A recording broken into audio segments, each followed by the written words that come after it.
Imagine what it would be like to take a wrong turn in life and end up becoming one of the most famous people in history. Like iconic in history. Every school book talked about how amazing you were. Well, this is exactly what happened to someone in real life. When you hear this story, it's not only going to surprise you, but it's also going to have you look at every quote-unquote setback with a different perspective. We'll come back to this in just a second. But first, quick question. What motivates you? Are you one of those lucky people who wake up every day energized and ready to check every single box on your list? Or are you someone who's amazed that people like that even exist? If you fall into the latter category, don't be too hard on yourself.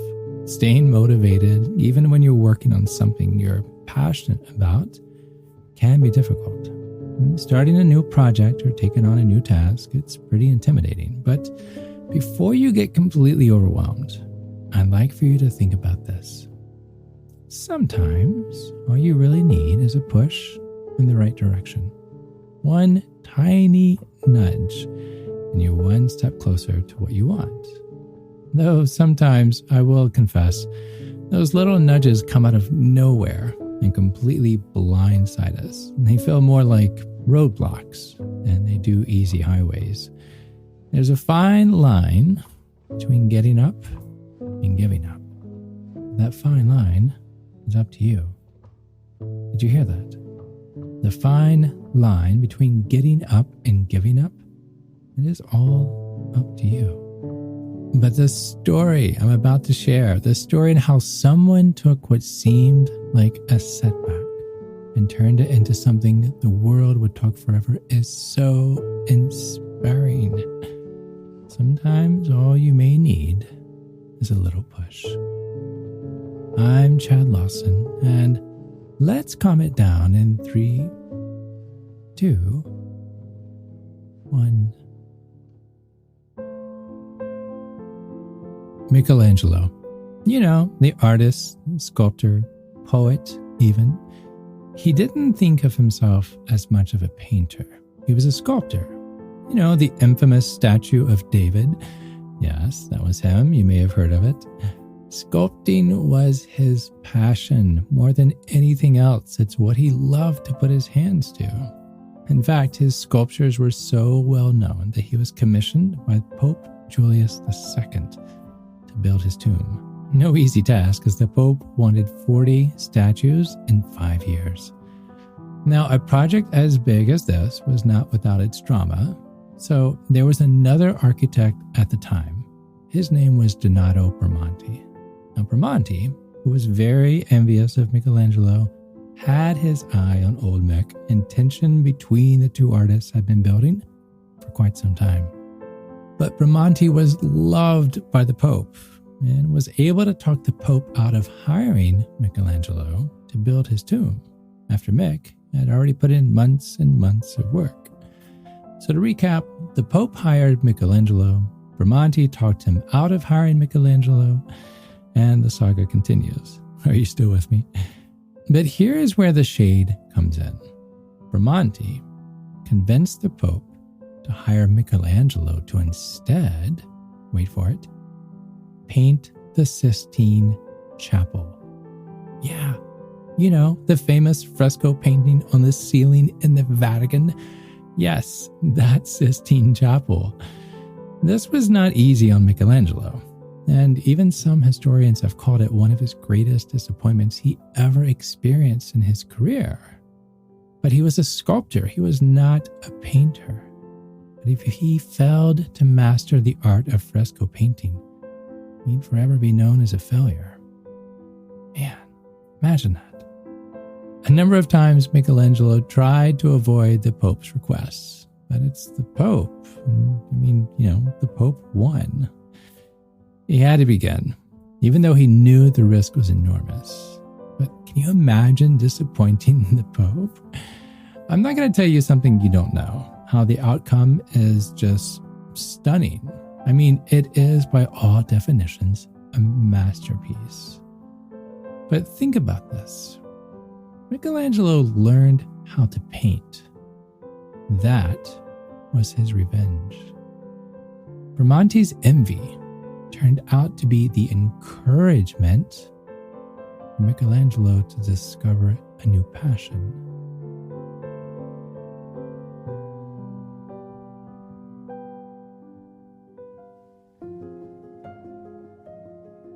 Now, not all of us have enemies like Bramante, who are actively trying to see our reputations go up in flames. At least I hope not.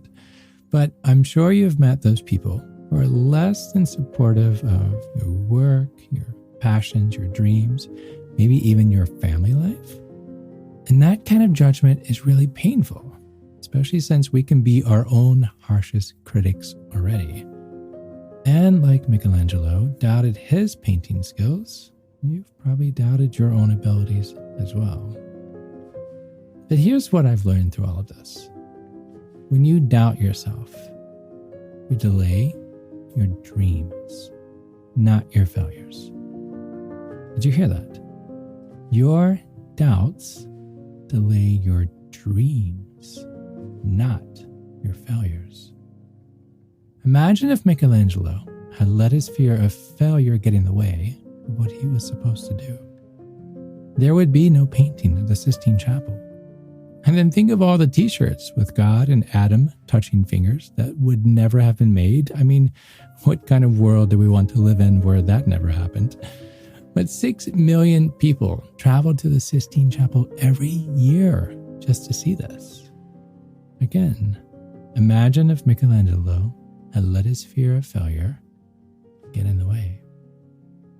So, let me ask, why do you let your harshest critics hold you back when you can let them push you in the right direction? Sit with that for a second. Your worst critic, the one that says you're never enough, the one that says you're too much this, you're not enough that. Why do you let your harshest critics hold you back when you can let them push you in the right direction? Now, I get it. Encouragement isn't always pretty.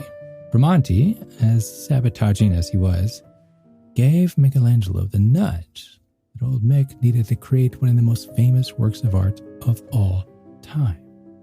Jealousy, envy, disappointments, anger even. These can all be used as motivation for you to work towards your dreams, even if they are born out of ugly circumstances. Take the perspective and turn it to see how someone who was disappointed in you is encouraging you by holding you to a higher standard. Or someone who's envious of you might encourage you to fight harder for what you want. When you're faced with rejection or criticism, or even if it's just someone that doesn't like you, that doesn't mean you should give up. That fine line between getting up and giving up, take that negative energy to move you from one side of that line to the other. Now, I'm going to tell you something that is so completely counterintuitive. You're going to think I misspoke, but I haven't. It's just a point of view that we don't often consider. Are you ready? Aim for failure. Yeah, I'll say it again. Aim for failure. The truth is, failing is often the best way to learn, to grow. When we take risks and go outside of our comfort zones, we have the chance to discover our potential. It can be scary to put ourselves out there, but it can also be exhilarating and incredibly empowering.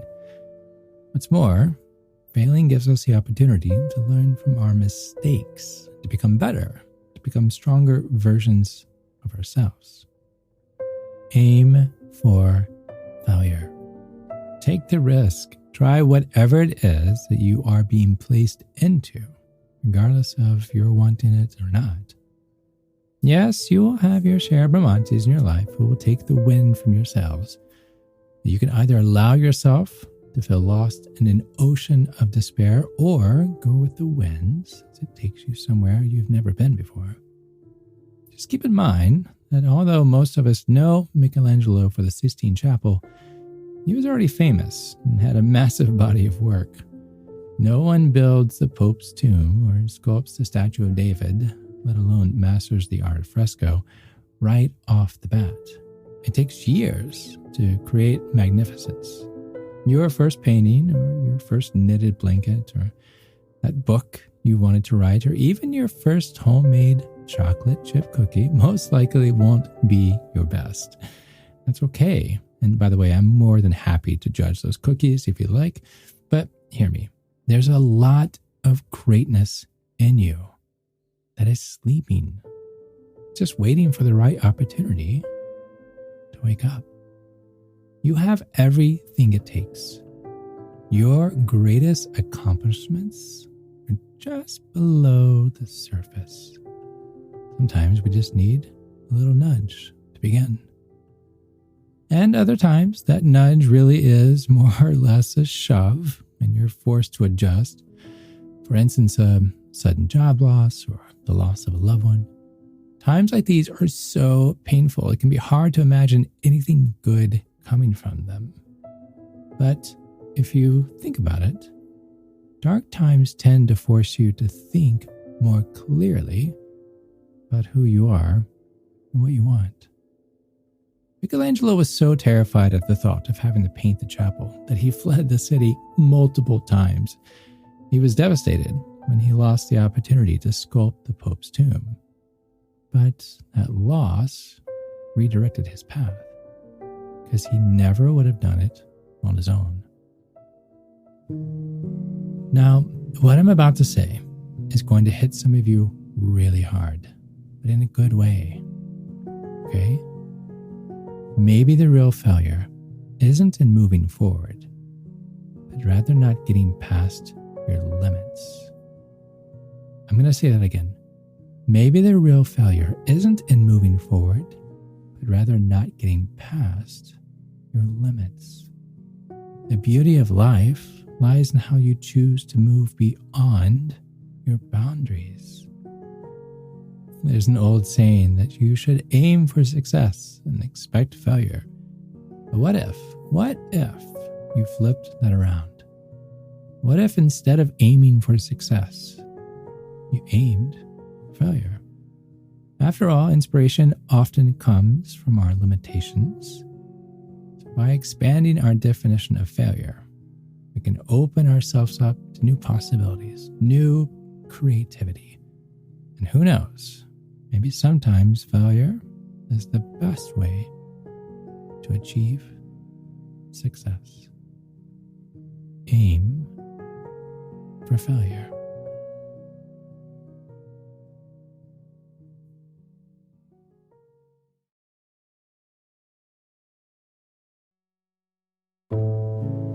To find more episodes of Calm It Down, hear the musical playlist from today's episode, or simply wanting to know where to send chocolate chip cookies, visit calmitdownpodcast.com.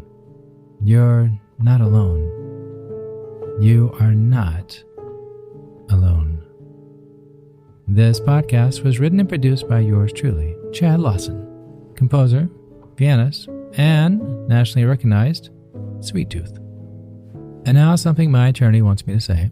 The views, expressions, and techniques in this episode are of my personal opinion and is not intended to, nor should they serve as a substitute for medical advice or diagnosis rendered to you by your individual doctor or other healthcare provider.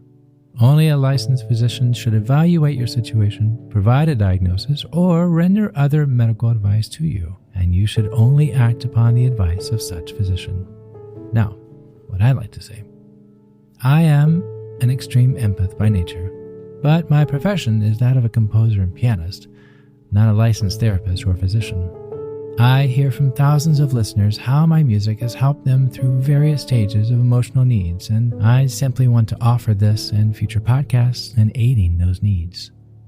To find a list of licensed professionals in your area, please visit calmitdownpodcast.com. And finally, if you've enjoyed today's episode, please leave a review. While it takes less than 60 seconds to do, its impact will last for years to come, as every little bit helps in growing the awareness and the importance of emotional health. I'm Chad Lawson, and until next time, be kind to your mind, and join me next week as we calm it down.